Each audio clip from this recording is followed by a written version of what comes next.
Yeah, thank you very much. I would like first to thank Nikon for inviting me here. It's a great pleasure to be back in Moscow. So I'll explain some general ideas about what can one say about motifs of hyperkähler manifolds. So these generalized Kummer varieties will be more like, so that was the first not known case.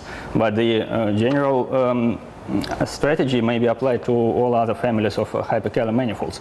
But first, I wanted to recall some basic things about motifs and to give a definition of these Andrey motifs, because not everyone knows it. There are so many different types of motifs these days that it's easy to get lost. So in the first hour, I will just recall some general things about motifs.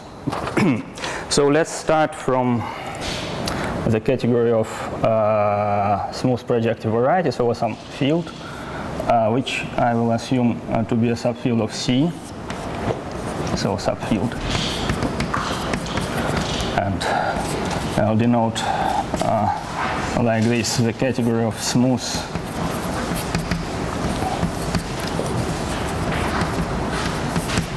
projective varieties over K. So if we have such a variety, we can compute its cohomology. And there are lots of ways, there are several cohomology theories. So let us recall. So for example, we have singular cohomology.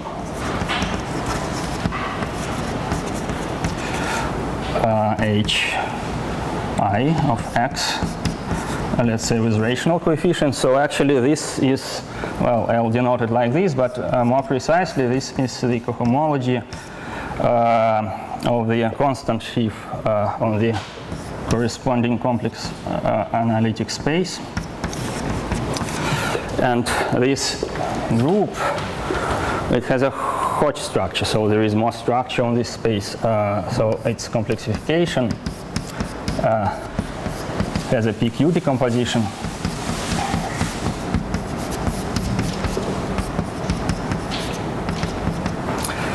Or if you want, you can say that, so this decomposition is defined by some group action, namely the algebraic, real algebraic group C star, so of invertible complex numbers, so considered as a real algebraic group, acts on Hi of x and determines this decomposition. So, so this is the real algebraic group.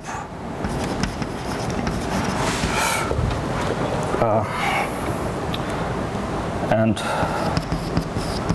the element acts on HPQ as z by multiplication with z to the power p and z conjugate to the power q.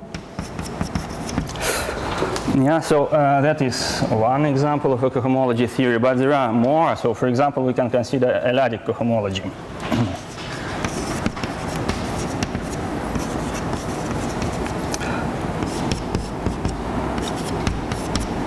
So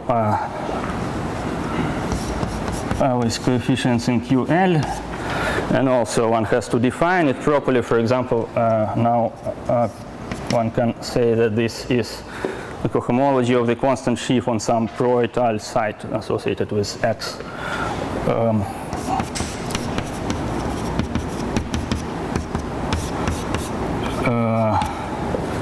X base change to the algebraic closure of K, and so here the coefficients are QL. Here I also have some group action. So there is the Galois group of my field. And it acts on this X K bar. And so it also acts on this cohomology group. And the action is continuous. So gamma K acts here. So we see that essentially we associate to our variety some vector space with some additional structure. And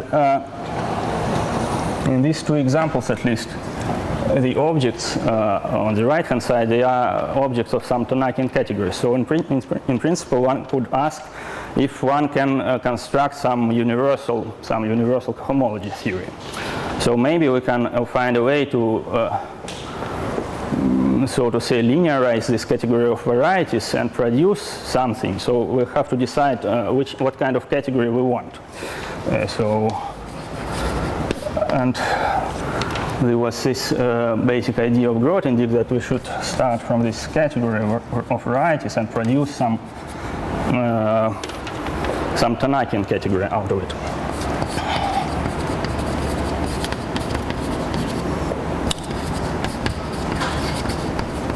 And maybe even we can hope to get a semi-simple Tanakian category.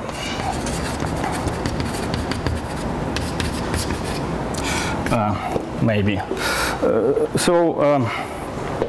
I will recall the definition. So the Tanakian category is just the following thing. So C is a Tanakian category.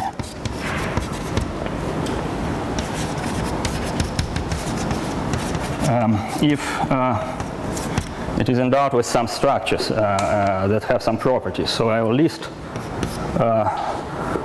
this structure. So first of all, it is linear over some field. I will denote it by small k. So it is k linear abelian.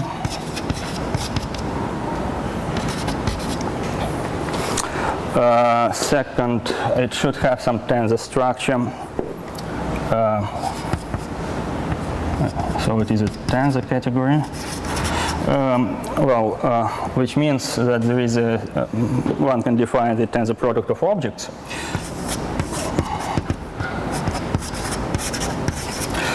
That satisfies some conditions, which is associative, commutative, and has a unit.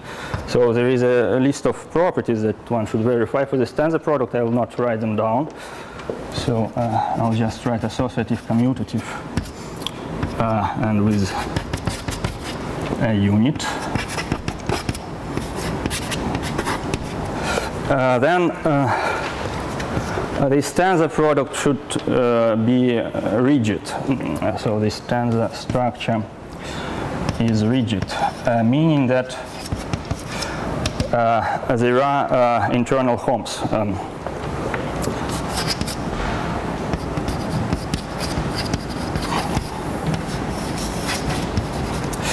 So internal home is the right adjoint of the tensor product. Its defining property is the following, that for any objects of C, ABC, any objects in C, I have the following adjunction. Home from A tensor B to C is the same thing as home from A to, here is this internal home from B to C. And also it should have some additional properties which I will not list just to save time. Then we should ask that the endomorphism group, so the endomorphism algebra of the unit is the base field. So endomorphisms of the unit are small k. And last thing is very important. There should exist a fiber functor.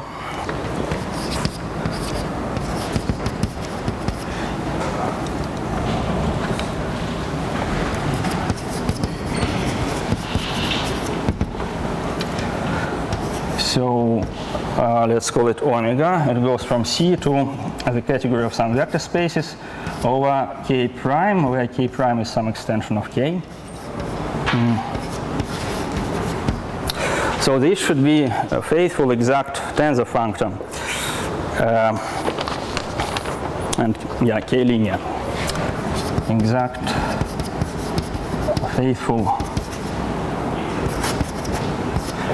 k linear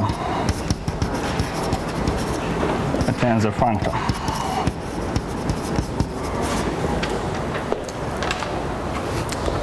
If we can find such a fiber functor with k prime equal to k, then the category is called neutral Tanakian. So if there exists omega with k prime equal to k, then C is neutral Tanakian.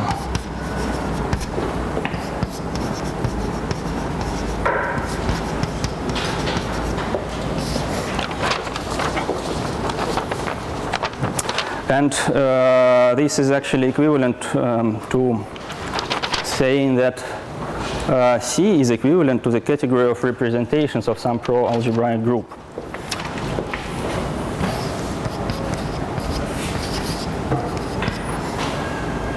So representations in finite dimensional k vector spaces of some G, where G is a pro-algebraic group.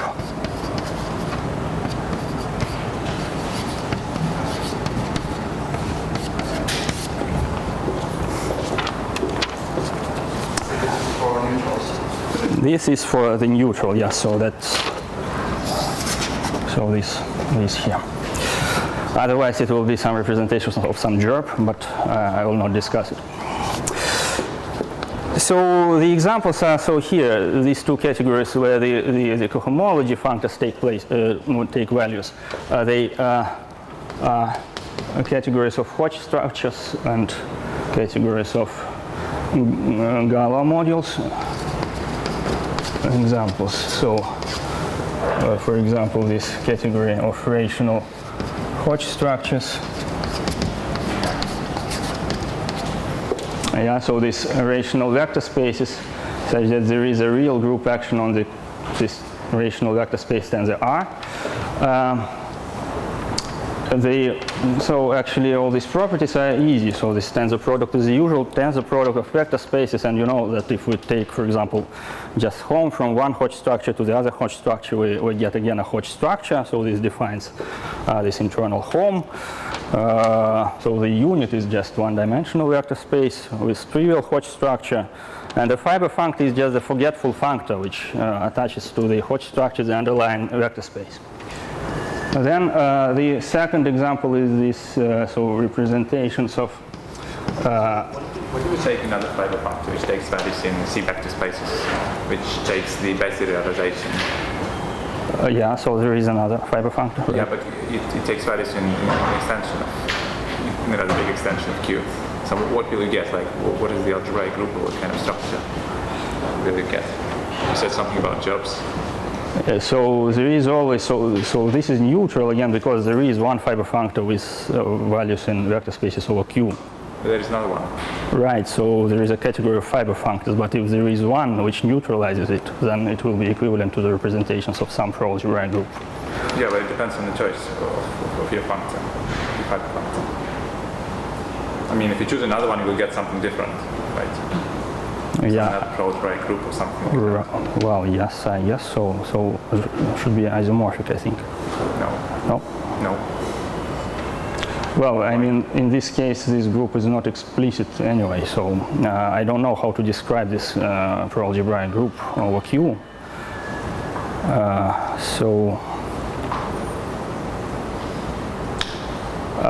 So what you can say is that what is the image of this G in the GL of the vector space on which you have the Hodge structure. So this is called the Manfred-Tate group. Okay, so this algebraic group is really not something which you can somehow describe explicitly. Yeah, so in this case, okay, so then representations of this in gamma k,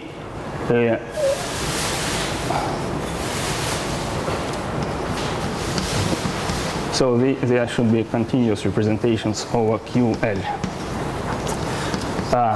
Yes, so this will also be neutral Tanakian with the fiber functor, which is also a forgetful functor.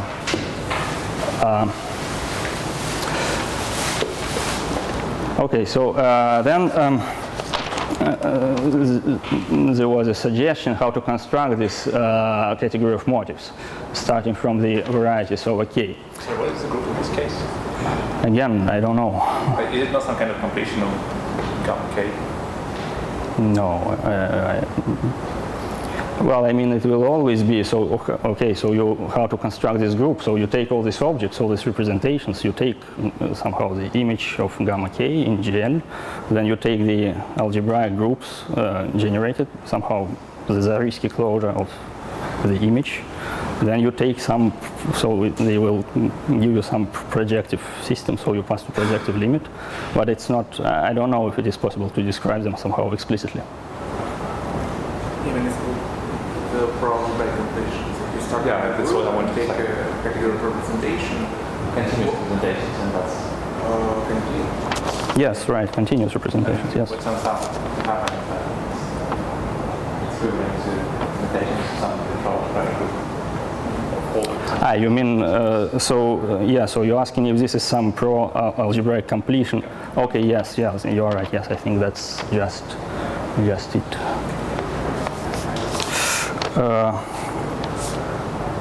Okay, so the naive idea to construct this category was to use cycles on our variety and produce some category of Chow motifs. So let me recall Chow motifs.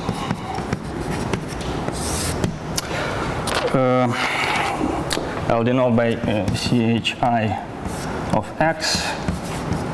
Q Chow groups of codimension I cycles on X with rational coefficients. So codimension I cycles on X.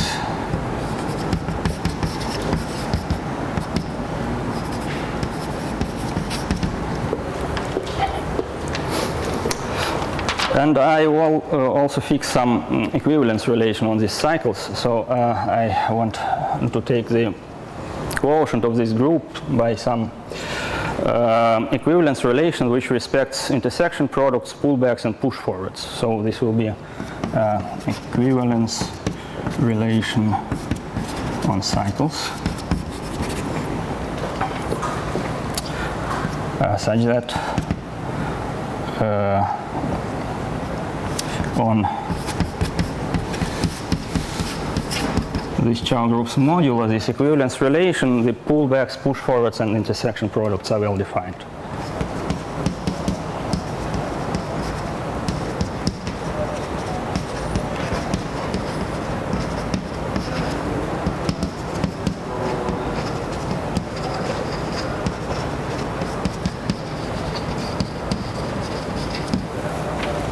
So, for example, numerical equivalence, actually that will be the only example I will use. So, numerical equivalence.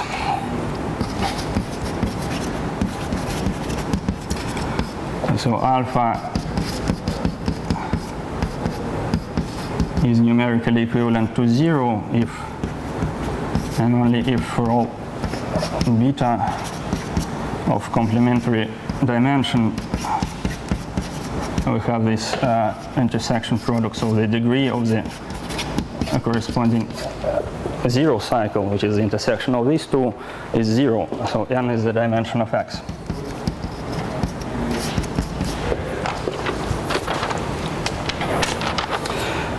Then we introduce the spaces of correspondences. So this is the definition. So correspondences with respect to this equivalence relation, they will be graded. So this is M is the grading. So from X to Y. So what is the idea of the of passing to correspondences? So the idea is that we want normally in this category of varieties we have a map from X to Y. So that's a map of algebraic varieties. But the map has a graph. So the graph of F lies in the product. And now we just want to consider it as a cycle and to allow linear combinations of this cycle. So these correspondences will give us the Hom spaces. So this is Chow I plus dimension of X on the product modulo the equivalence relation. we can define composition of these correspondences. Oh yeah, sorry. Yes, right. M equals I. So we can define the composition of these correspondences by the usual pull back and push forward. So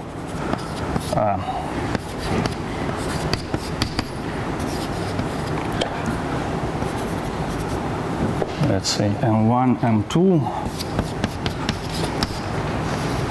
and this goes to correspondences M1 plus M2 from X to Z. So a pair of cycles and goes to the projection to XZ of the product of these pullbacks. P XY upper star beta, so first P YZ upper star alpha and P XY upper star beta. And in particular, the correspondences of degree 0 from X to X form an algebra.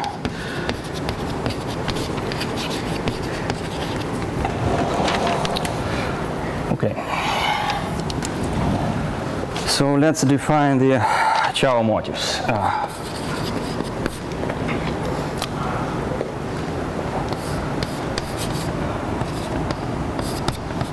So with respect to this equivalence relation, so this is a Q linear category. The objects are triples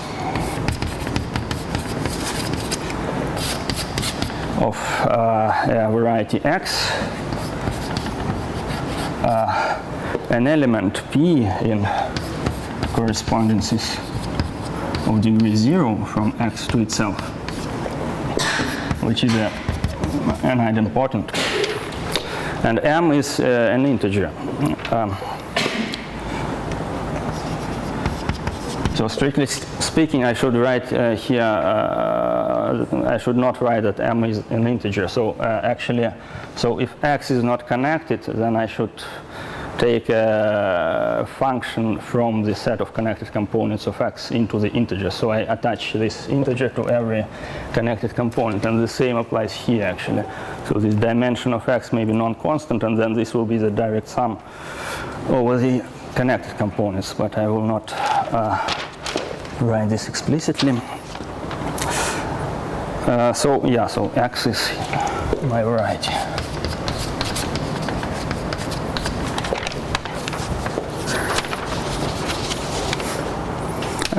Well, then the Hom sets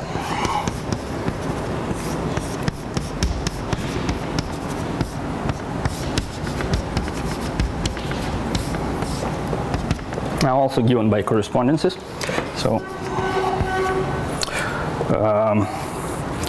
the degree should be n minus m from X to Y, and here I should pre-compose with this projector P, and then post-compose with the other projector Q.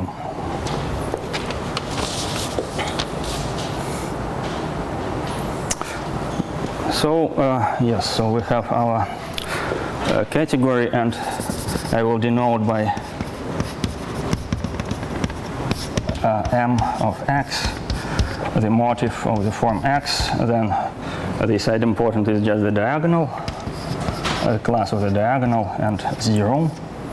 Or probably I can also introduce the state twist. So N, I'll write it like this. So this is not an abelian category in general. It is only a pseudo-abelian, and nevertheless it has a rigid tensor structure.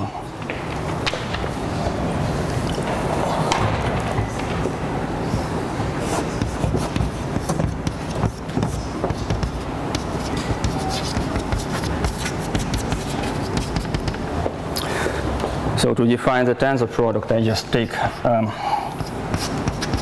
the product of varieties.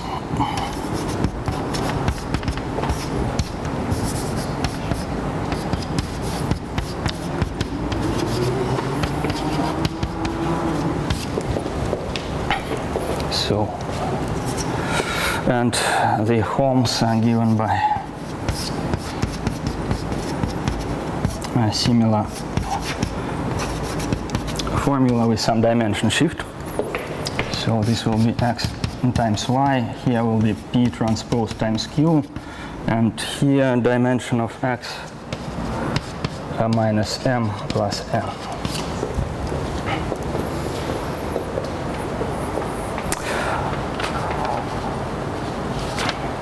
Yeah, so I do not mention some other things that I have to specify, for example, commutativity constraint, and actually that is important. I'll mention it later. So in fact, if we want to make an abelian category out of it, then we should choose a very strong equivalence relation. Actually, there is a theorem by Janssen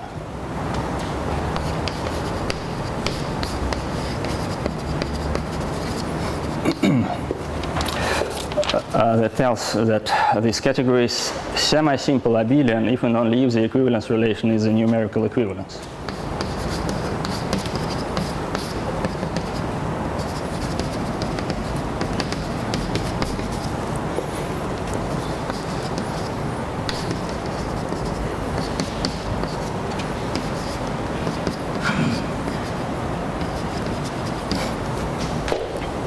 So if we want to get this Tanakian formalism, we already, well, at least if we ask for semi-simple categories, then we have to use this numerical equivalence. And then, nevertheless, even if we do this, so we still do not get a Tanakian category in this case. So these motifs with numerical equivalence is not, well, at least let's say it is not known to be Tanakian, so we cannot prove that it is Tanakian. Is not known to be Tanakian.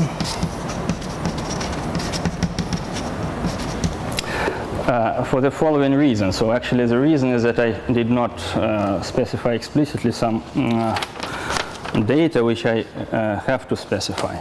So namely this commutativity constraint. So let me recall that if I have this tensor category C, so tensor category, then for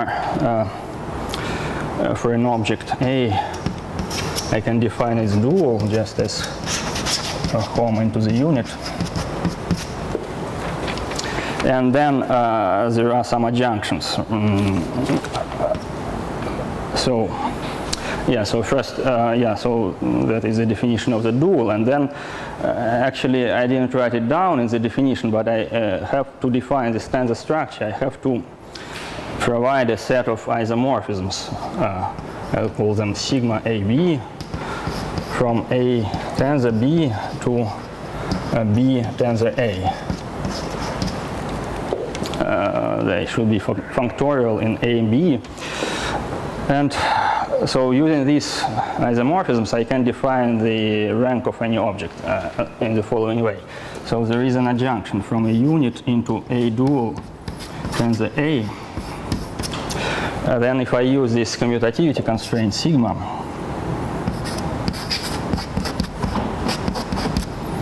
and then I go into A tensor A dual,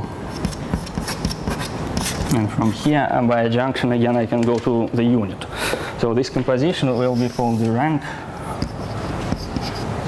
of A, and it lies in K, in small k. So what will happen if we compute this in our case? So of course this commutativity constraint, so how do we define it? Just the tensor product is defined using the product of varieties, so we have to somehow provide an isomorphism between these two things, and the only possible way to do this in general is that we just take the usual, the ordinary isomorphism which exchanges the factors. But then if we define it like this, then let's see what we get. So I look at this sequence. So I go from the unit into, so let's say my A is X, then the class of the diagonal and 0, and then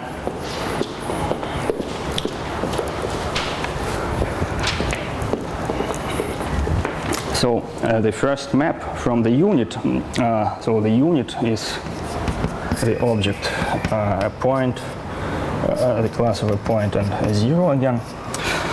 So this dual gives me a shift of dimension, and in the end, if you look at it, then you see that such an arrow is given by a cycle of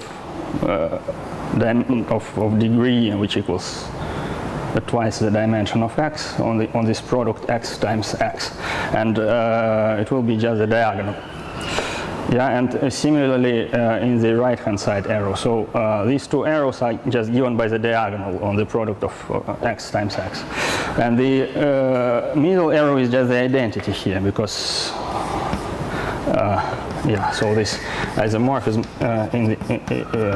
in our case is the identity. So in the end what we get is just the self-intersection of the diagonal.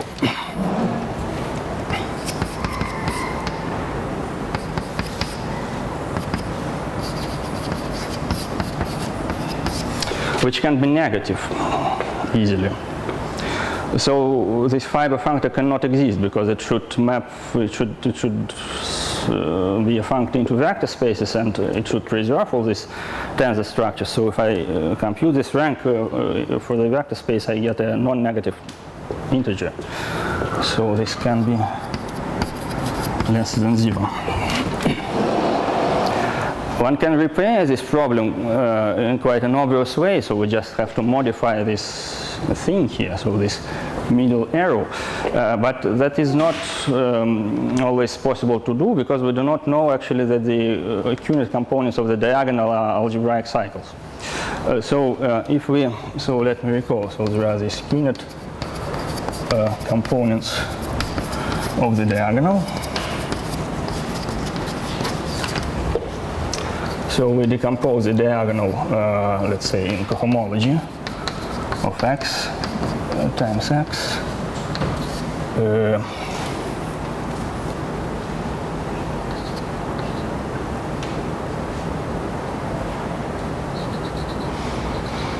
Like this, by the Q-unit formula.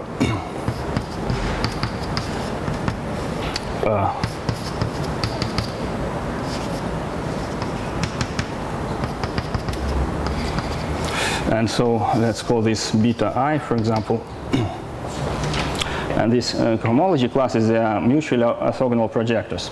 So if we know that they are classes of some algebraic cycles that give a similar decomposition in Chow groups, then we can use these cycles to define the grading on the motif of x as follows. So assume this delta i's exist.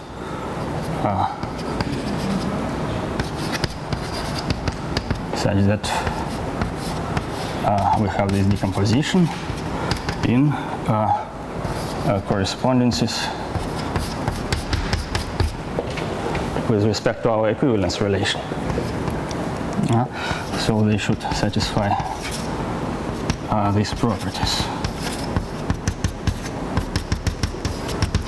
Then I define a grading on this object. So my object A, which is x, p, m, will be graded. It's a direct sum of ai, where ai is just x, and then a product of my projector with one of these delta i's with some shift of degree, actually. And yeah, so then I can modify my commutativity constraint as follows. So my sigma AB will be given by components ij, so ai tensor bj goes to bj tensor ai.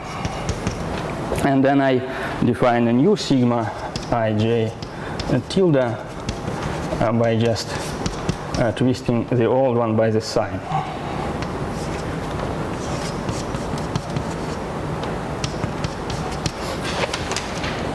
And in this case, we can check that actually, yeah, so this works. So then, in this case, I'll get a neutral Tannakian category.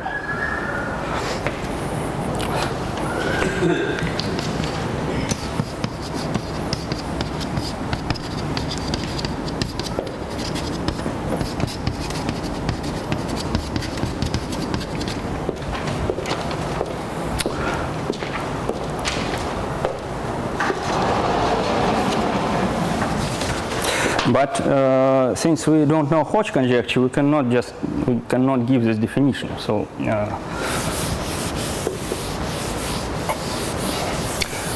and this can be resolved, and there were several ways to resolve this problem. So actually, the idea is very simple. Just we have to replace cycles by cohomology groups. So let me now come to these categories of Andrey motifs or Deligne motifs.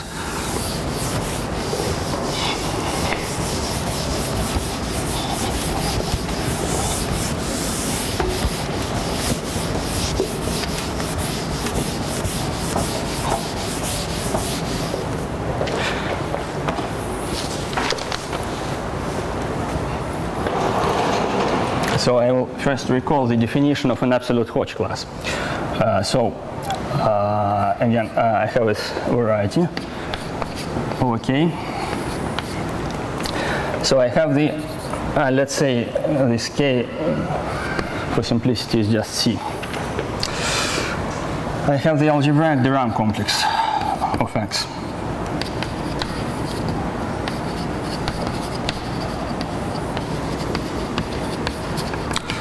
So I can define its hypercohomology, and this is called de Rham cohomology of X.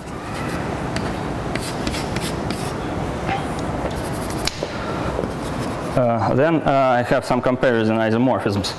So this can be computed by the spectral sequence, and the terms of the spectral sequence are cohomologies of some coherent sheaves.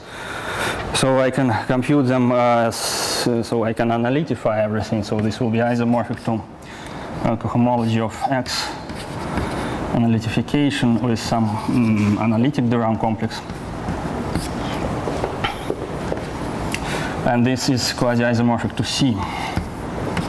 So this is my singular cohomology with coefficients in C. Here I have filtration, the Hodge filtration, that comes from the stupid truncation of the de Rham complex. So F, the Hodge filtration. So if I take now a class alpha in Fp, H2p of X in de Rham cohomology, then this class is called Hodge class if it is mapped into the rational, into the subspace of rational cohomology, singular cohomology. So alpha is Hodge if it is mapped to, well, there is some Tate twist here as usual. So H2p of X with Q coefficients. But also we can now do the following thing. We can, so know that this homology theory is defined purely algebraically. So in principle, we can just pick some automorphism of C over Q and do base change with tau, and then compute de Rham cohomology of this base change, and they should be isomorphic.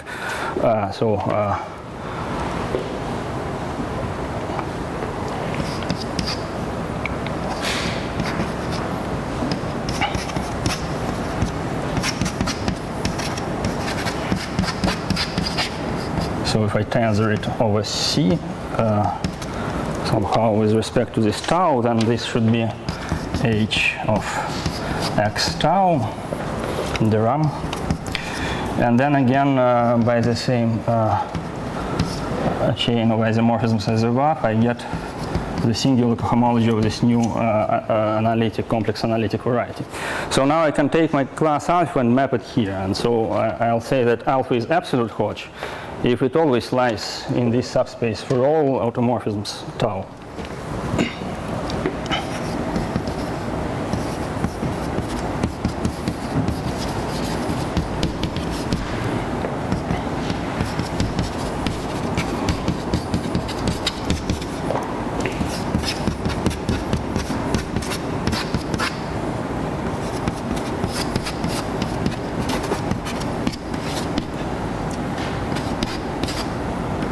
this is Q.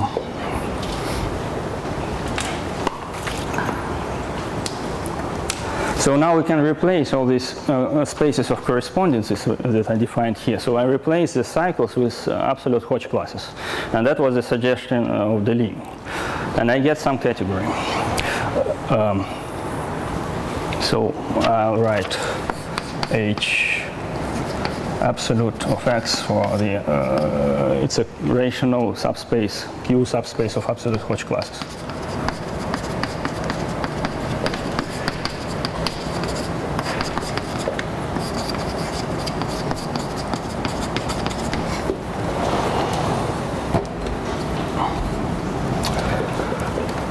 So I define absolute Hodge correspondences.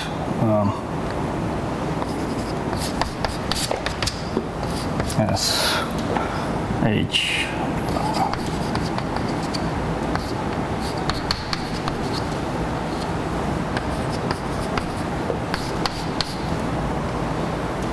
from X to Y.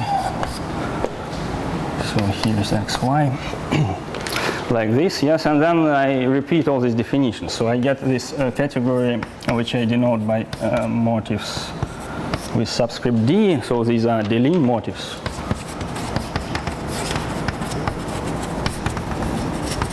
And it is quite clear that these Q-net components are actually absolute Hodge in this case. Well, just because, if you apply this automorphism of C over Q, it preserves the grading on cohomology, obviously. So Q-net components are absolute Hodge, and so I get, again, a neutral Tanakian category.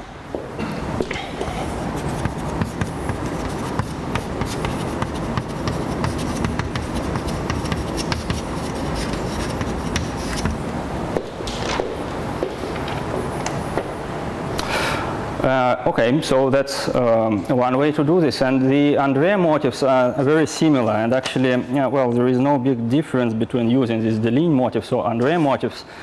So these two definitions are very parallel, and the properties are very similar. So let me explain now how Andrey proposed to define these motifs. So he uses a different idea. Instead of absolute Hodge classes, he just suggests to consider all cohomology classes which you can get from algebraic cycles by applying essentially the Lefschetz involution to cohomology. So let me recall, if I have some algebraic class, well, I want a class of a hyperplane section.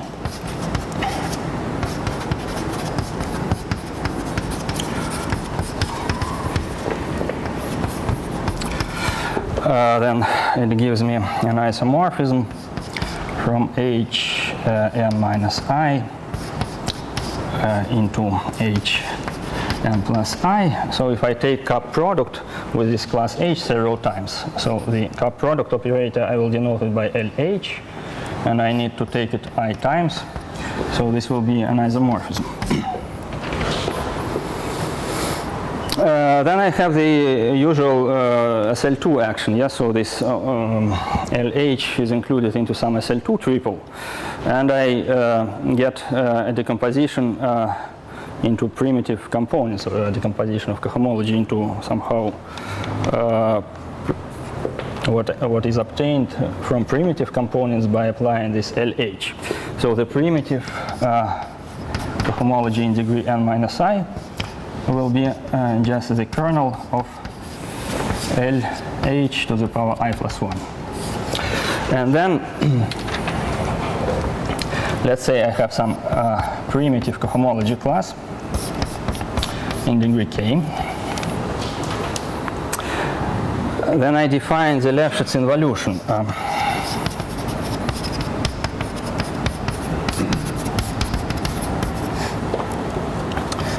Which I denote by star. So I apply to Li alpha. So this will be by definition Ln minus k minus I alpha. So everything in the cohomology is spanned by the classes of this form. That I take something primitive, I apply the Lefschetz operator several times. So yeah, so they span everything. So this uniquely defines an operator, and then that's just somehow, if we look at the SL2 action, so this just this just exchanges the components, so the corresponding components on the left hand side and the right hand side. Okay, so now the definition of Andrey. So Andrey defines motivated cohomology classes as follows.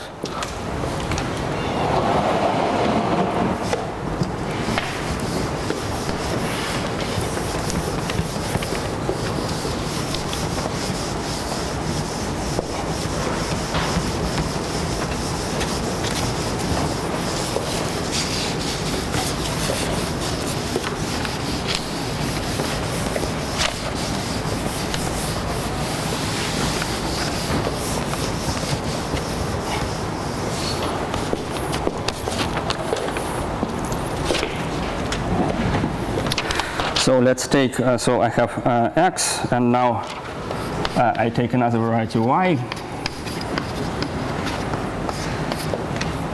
I take two ample line bundles on them. So L1, L2 ample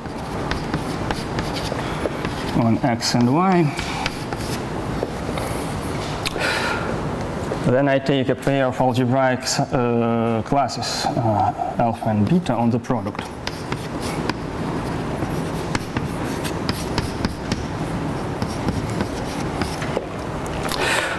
So my h, this small h, will be the first-term class of L1 tensor L2.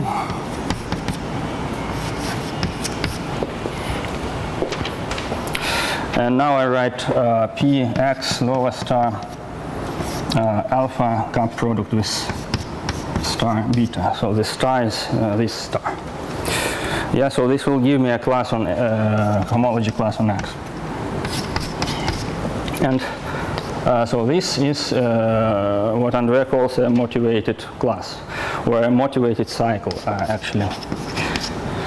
He calls them cycles because essentially he proves that what you get is some algebra, subalgebra of the cohomology of X, and this subalgebra actually does not depend on the choice of Weil cohomology theory, so it is kind of canonically defined. So that's why motivated cycles, but they are actually just simply cohomology classes. So H motivated of X is spanned by classes as above. So here. Okay, again, so the same process. I now define these motivated correspondences by replacing the absolute Hodge classes with motivated classes, and I again get some neutral Tannakian category. So correspondences, motivated correspondences, and Andrey motifs.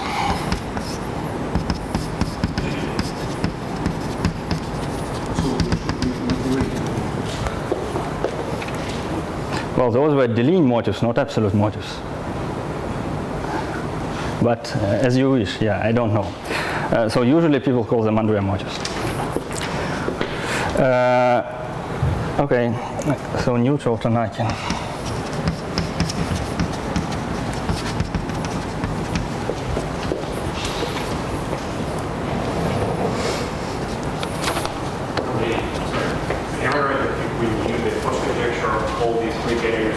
Yes, absolutely, right. So if we know Hodge conjecture, then it is all the same. So, so why do I want to use this? So actually, so I can just prove something using this Andrey motifs, something about hyperkähler varieties. So let me come to this. So I want first to define what it means for a motif to be abelian.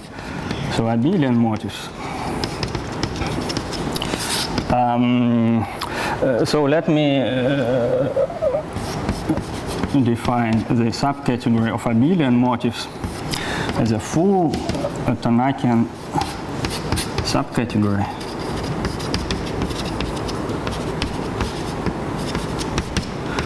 generated by motifs of abelian varieties with some Tate twists. So where B are abelian varieties.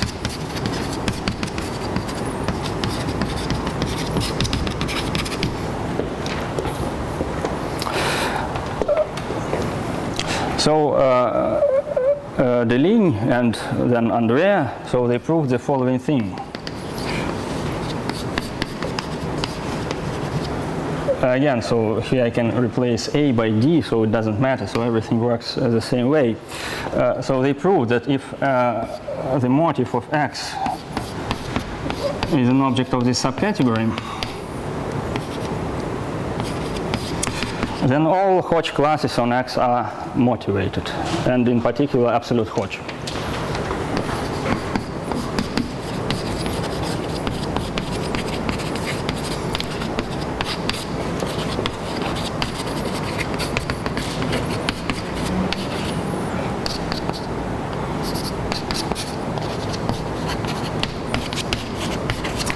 So I didn't mention it yet, but yeah, so one can prove that all motivated classes are absolute Hodge. And the other way, we don't know how to prove. So the story is that Deligne first proved that all Hodge classes on abelian varieties are absolute. And so then it's not difficult to generalize this to this more abstract. Well, obviously then this will imply that if the variety lies in these subcategories, then all Hodge classes on this variety are absolute Hodge. So essentially, so this kind of gives me some part of Hodge conjecture on X, right? So Hodge conjecture predicts that all Hodge classes are algebraic, and though here I at least see that they are stable under the action of this automorphism group of C over Q.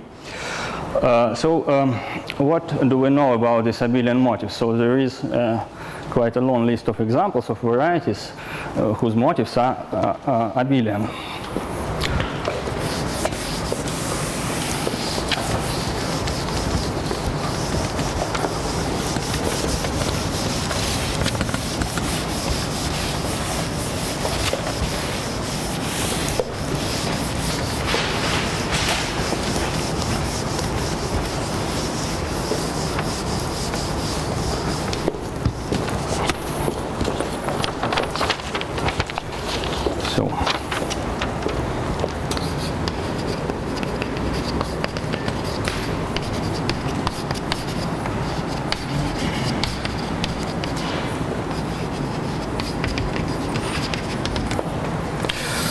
So abelian varieties obviously then curves, also quite obvious. K3 surfaces, I mean algebraic K3 surfaces. Then, for example, cubic fourfolds. Then I can take Hilbert schemes of points on K3 surfaces and their projective deformations. So deformations of Sn. So the Hilbert scheme of n points where S is a K3 surface. So, is it in general the property of being in this motif to be abelian is deformation and value? Or is it something special to this?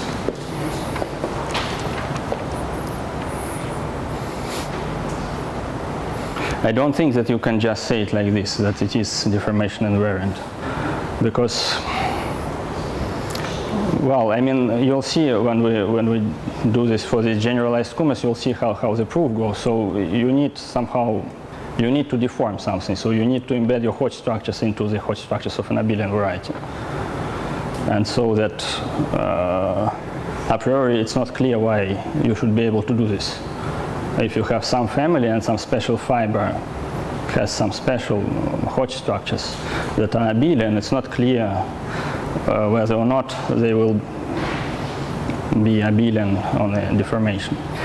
So here the example, so I just wanted to say that not all of the varieties actually have abelian motifs.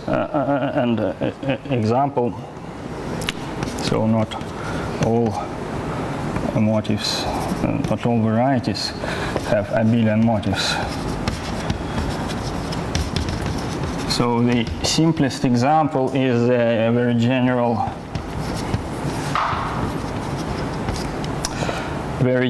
quintic cubic.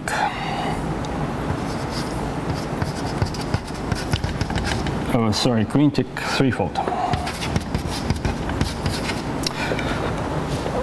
So I take this hypersurface of degree 5 in P4, so that is a Calabi-Yau variety, and then it has some Hodge structure in the middle of the following form.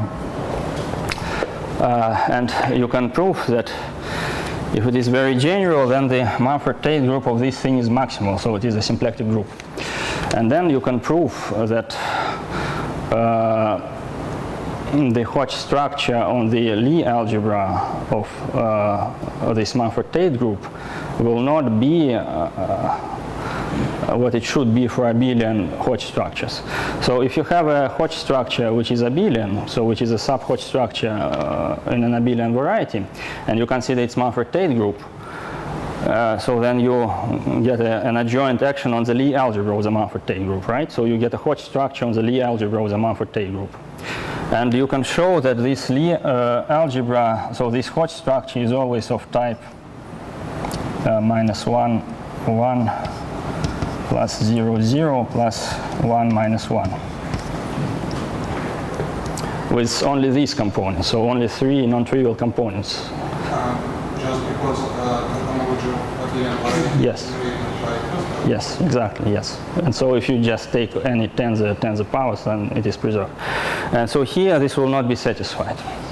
But that is only for a very general one, so I think that you can probably just find a very special example where this Hodge structure, well, it's not, I don't know actually if you can find a quintic threefold with abelian Hodge structure or not, so I'm not sure. Yeah, but a priori it's not clear that it is just somehow deformation invariant. Okay, so to finish the first hour, yeah, so the main result that I want to explain how to prove is that if X is a projective deformation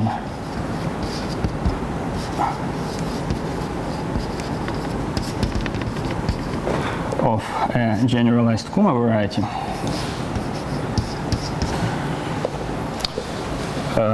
then its motif is abelian.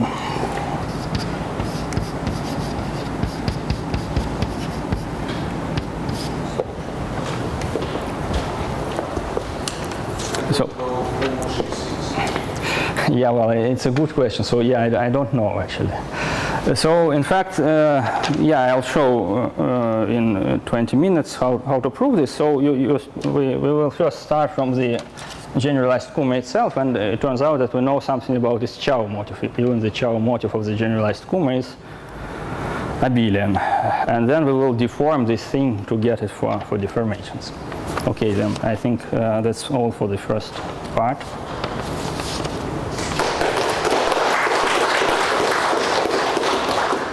Any questions about it?